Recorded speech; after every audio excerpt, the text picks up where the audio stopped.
Fairness and equity means giving a chance to our young people. We are already doing a lot.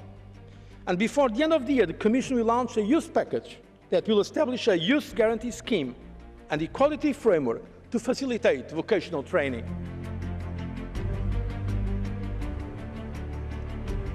We must complete the economic and monetary union.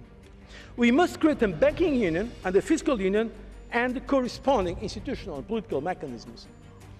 Today, the Commission is presenting legislative proposals for a single European supervisory mechanism for the Eurozone. This is the stepping stone to the banking union.